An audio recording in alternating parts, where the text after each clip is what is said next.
budaya, gotong royong sandaran bersama, keadilan sosial tujuan bersama, bebaskan desa dari jerat kemiskinan, wujudkan kemandirian sandang pangan papan, bergandeng tangan tulus ikhlas berjuang, mengabdi desa membangun Indonesia, mengabdi desa membangun Indonesia.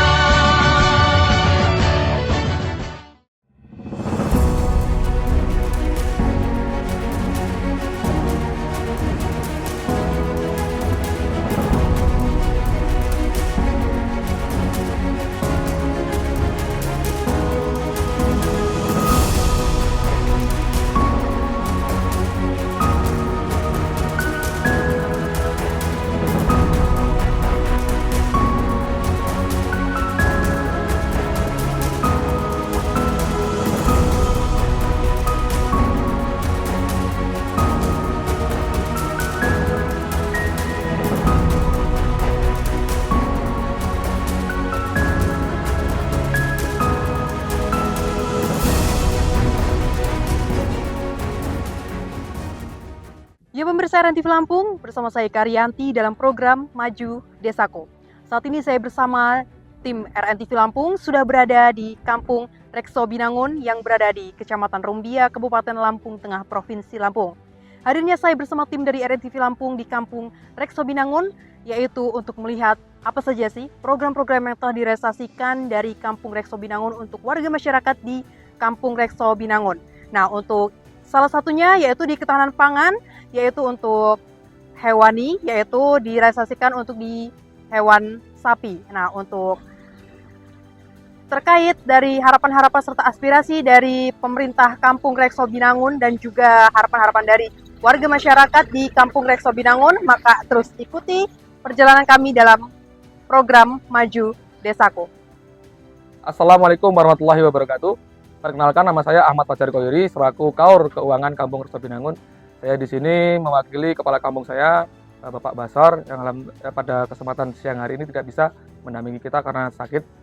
Di sini mungkin saya akan menjelaskan program ketahanan pangan di Kampung Rekso Binangun ini, yaitu tentang pengemukan sapi.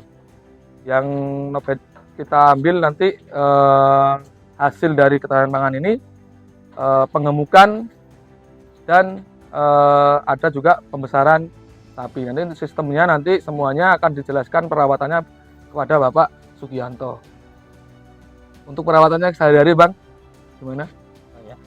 Sebelumnya mohon maaf, Assalamualaikum warahmatullahi wabarakatuh. Perkenalkan, saya Sugianto. Selamat siang pada mas-mas, mbak-mbak dari RNTV. Di sini saya cuma selaku pemelihara ketahanan pangan program Kampung Rekso Binangun yang berupa peternakan sapi. Terkait dengan bagaimana sistem peternakan sapi itu di sini bisa dibilang katakan modern, tapi belum modern, masih semi modern karena kita masih menggabungkan dengan makanan hijau. Untuk terkait pemeliharaan, yang pertama sebenarnya kita harus menyiapkan kandang yang layak. Kandang yang layak dalam artian jangan sampai ukuran kandang itu terlalu sempit sehingga gerak daripada sapi itu bisa bebas untuk mempengaruhi pertumbuhan sapi itu. Terus selanjutnya bibit. Nah, sapi diusahakan kalau kita sistem penggemukan itu diusahakan calon bibit-bibit yang memang punya daya tumbuh yang bagus. Jadi nanti hasil daripada penggemukan itu bisa maksimal. Itu. Terus selanjutnya terkait pakan. Kami selaku peternak melakukan atau memberikan pakan itu selama sehari semalam itu 3 kali. 3 kali itu bisa berupa pakan ini bisa berupa kulit singkong, onggok singkong, sama sentrat. Itu yang makanan utama. Terus kita imbangi dengan makanan hijau. Itu bisa berupa rumput atau daun jagung atau daun singkong. Itu untuk penyeimbang.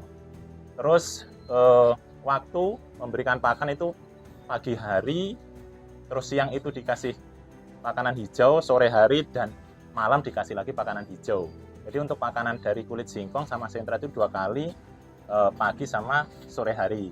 Jadi untuk siang sama malam, kalau sama kondisi sapi itu memang apa ya istilahnya keadaan lapar atau masih berdiri tidak tiduran, berarti itu makan tambahan, yaitu kita kasih makanan hijau, bisa berupa rumput, daun singkong ataupun daun jagung. Dan untuk minum diusahakan 2 kali sehari.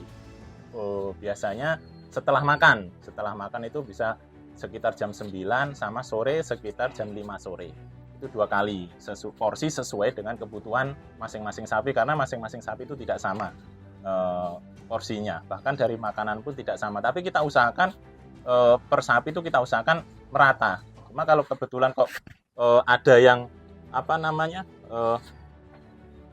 mereka makannya itu porsinya banyak, ya kita sesuaikan gitu. Ada yang ukurannya dalam 1 hari itu 30 kilo gitu kan, ada yang lebih, ada yang 40 kilo bahkan lebih. Itu untuk mengenai pakan sama minum. Nah, untuk penunjang kesehatan, kita ketika mendatangkan bibit sapi itu kita usahakan beri vitamin, bisa berupa suntik ataupun dalam bentuk lain.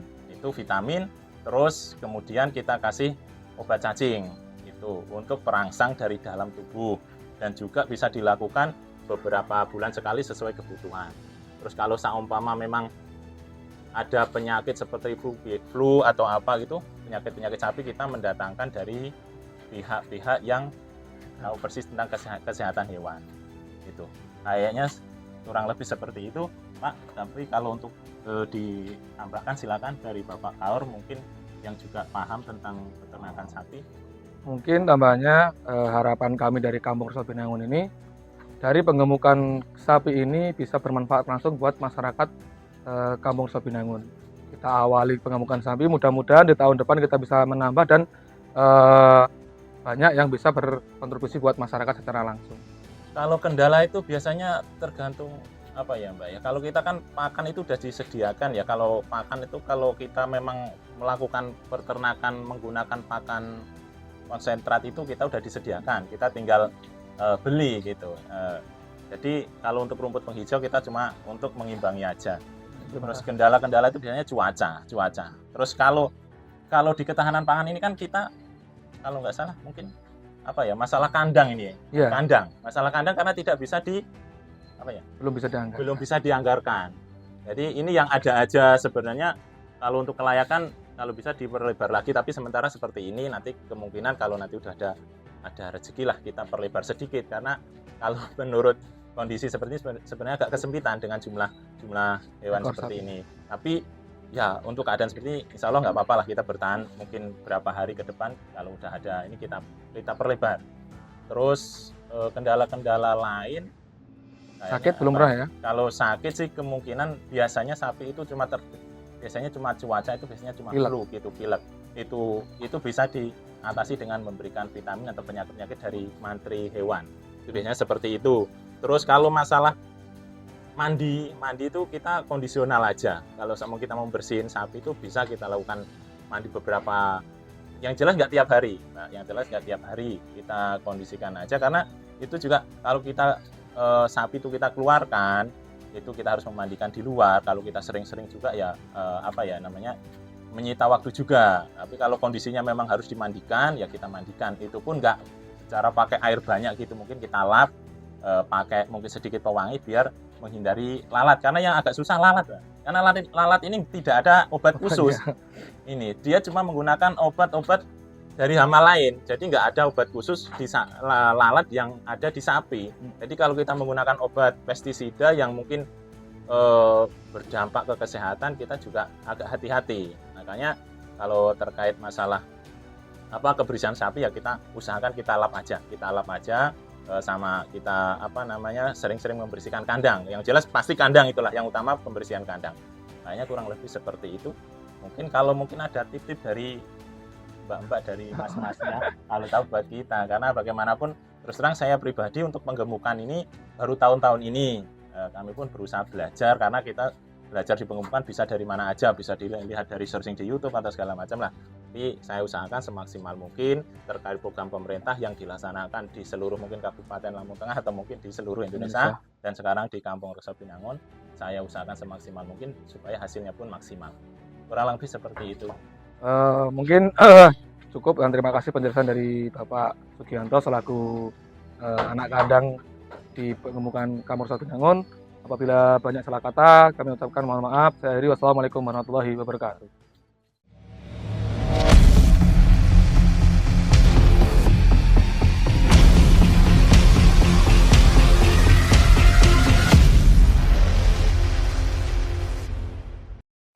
Terima kasih telah menyaksikan tayangan ini. Nantikan berikutnya hanya di RNTV Lampung.